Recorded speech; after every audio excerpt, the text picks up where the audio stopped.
lalu saja kita surplus lebih dari 5 juta ton beras. Ya, artinya memang ada sesuatu yang mari kita evaluasi. Di mana apa kendala-kendala Bulog tidak mau membeli? Ya, tentu kita evaluasi. Kalau memang ada persoalannya adalah di kualitas, apakah benar kadar air petani ini sangat tinggi? Ya, karena yang dipersyaratkan 14% ya untuk gabah kering giling. Apa benar? Yang penting apa? Ada alat ukur yang objektif sehingga petani bisa melihat, oh ya benar bahwa kadar airnya masih tinggi, maka perlu ditingkatkan lagi supaya lebih rendah. Ya, itu tentu hal-hal seperti itu. Jadi sekali lagi kita alhamdulillah selama 5 tahun ini produksi kita melebihi dari kebutuhan. Terakhir kita mencapai produksi di sekitar 40 juta ton beras, padahal kebutuhannya hanya sekitar 33,5 atau 33,4, 33,5 juta ton. Tentu berarti masih ada surplus. Ya. Nah, tinggal sekali lagi, kalau Bulog bisa optimal membeli, tentu kita harapkan di akhir tahun stok Bulog bisa mencapai 2 juta, sehingga tidak perlu ada alasan untuk impor. Tapi kalau memang kurang, ya apa boleh buat. Ya. Posisi ini adalah posisinya Bulog, ya, karena stok, ya, bukan karena produksi. Nah, tentu ya ini kebijakan pemerintah yang daripada suatu saat nanti Bulog tidak ada stok untuk operasi pasar, tentu lebih aman memang dipenuhi. Cuma ya optimal dululah menyerap gabah petani sebelum membeli beras dari negara lain. Alhamdulillah sekali lagi dari capaian padi kita cukup menggembirakan ya, sekali lagi dari 64,399 juta tahun 2009 sekarang menjadi 71,291 juta ton gabah kering giling di tahun 2013, atau meningkat rata-rata 2,66% atau 2,7% setiap tahun. Nah, tentu ini kita bisa capai karena ada berbagai dari varietas unggul, ada sistem tanam jajar legowo. Meskipun saya sangat menyesalkan ya, masih banyak petani-petani yang tidak menerapkan jajar legowo. Saya tidak tahu apakah memang belum tahu atau memang sudah tahu tapi tidak mau. Kalau belum tahu, pertanyaannya di mana para penyuluh? Memberitahu apa tidak gitu. Nah, padahal THL kita ingin diangkat jadi PNS. Ya, mestinya bekerjalah, kasih tahu untuk petani-petani dengan baik. Insya Allah kalau kita bekerja dengan sungguh-sungguh pasti nanti dikasih jalan sama Allah jadi PNS. Ya, jadi yang penting belalah petani dengan sungguh-sungguh. Ya, intinya.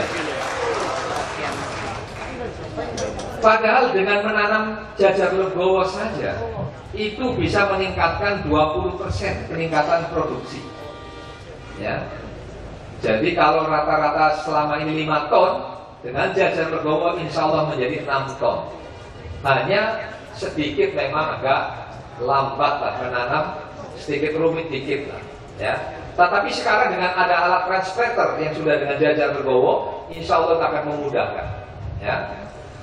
Biaya tanam, tadi saya tanya, ya petugas yang silakan mungkin digelar teknologi melihat, tanya, ya, itu dengan alat jajar transplanter itu yang biasa, misalnya combine harvester untuk memanen, biasanya perlu ongkos 2,4 juta, dengan combine harvester, insya Allah hanya 700.000 per hektar. Ya, berarti akan ada pengurangan biaya untuk tenaga kerja. Di samping itu, yang hilangnya juga akan menurun. Ya, hilangnya juga akan menurun. Menurun lebih dari 20%. Ya. Artinya loss-nya hilang. Kan berarti kita bisa menghemat lagi. Ya. Nah, apa namanya yang biasanya tidak kurang ya, kurang dari 1%. ya, loss-nya hilang, yang biasanya sekitar 8-9% kehilangan hasil. Tapi dengan combine harvester akan kehilangan hasil tidak lebih dari 1%. Tentu ini berarti menambah pendapatan ya kepada kita.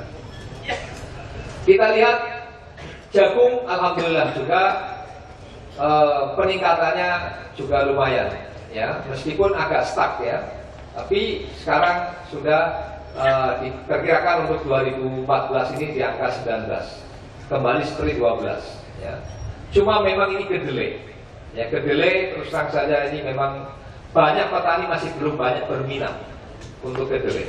Kenapa? Karena memang selama ini harganya tidak menjanjikan. Yang kedua, produktivitasnya juga memang masih rendah ya.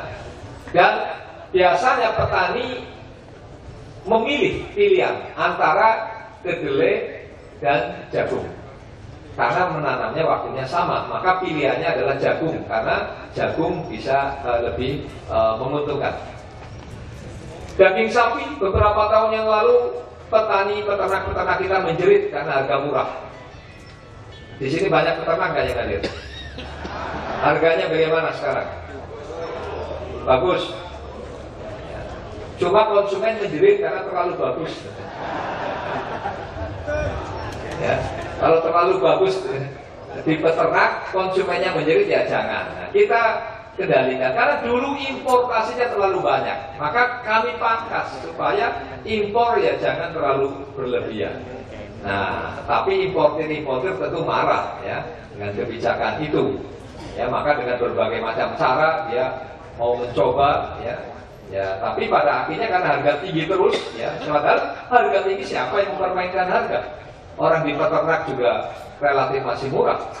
Ya, artinya masih kalau dikonversi tidak seperti harga real yang ada di lapangan. Ya. Tapi ya itulah pada akhirnya karena situasinya untuk menurunkan harga dulu, dengan alasan itu akhirnya importasi sekarang dibuka lebar-lebar. Ya, tapi apa yang terjadi? Ternyata harga juga nggak turun yang memadai. Ya, nah itulah kadang-kadang sering petani ini ketika konsumen menjerit harga mahal, ini banyak media cepat reaksinya, ya kan? Reaksinya harga-harga mulai melambung, harga tinggi. Tapi ketika harga di tingkat petani murah, harga jatuh, jarang media yang memberitakan, betul nggak? Jadi tolong mumpung ini banyak media yang hadir, dengarkanlah suara cerita para petani peternak. Contoh saja, waktu harga cabai sampai 100.000 di Jakarta, nggak usah jauh-jauh di Sukabumi, di petani saya tanya berapa? 20.000.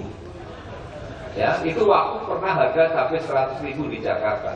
Di petani di Sukabumi yang nggak jauh karena alasan transportasi hanya 20.000. Ya, jadi yang menikmati keuntungan sesungguhnya pedagang bukan petani. Ya, tolong mudah-mudahan dipahami. Sekarang harga cabai ini 3.000-4.000. Diam. Tolong beritakan ini. Ya, ini kasihan. Ya, petani-petani kita, petani-petani kita. Harga cabai 4.000-an. Ya. Padahal minimal berapa biayanya? Harga untuk biaya produksinya. Ya. Pasti di atas itu, kan rugi. Apa yang sudah dicontohkan, ya, apa yang sudah disosialisasikan, tolong dimanfaatkan dengan sebaik-baiknya. Sekolah lapangan pengelolaan tanaman terpadu kan namanya juga sekolah. Kalau sekolah ya jangan terus-terusan nggak lulus-lulus gitu. Ya. Mana Pak SLPTT-nya lagi? Mana lagi? Itu kan sudah dikasih contoh. Kalau sudah contoh lanjut dong. Artinya lulus berarti. Ini nggak lulus-lulus. Minta lagi. Gimana? Kasihan yang lain. Kan nggak mungkin. Anggaran Kementerian Pertanian ini kecil. Ya. Coba bayangkan dari 1.700 triliun. Kementerian Pertanian hanya kebagian 15 triliun, ya, jadi nggak sampai 1%. Sekarang dikurangi lagi karena penghematan, gara-gara pajaknya nggak tercapai, penghematan dikurangi lagi 4 triliun. Ya, jadi tinggal 11 triliun. Nah, nanti mau ada rapat kerja dengan DPR, apakah akan tetap segitu 11 triliun atau mudah-mudahan tidak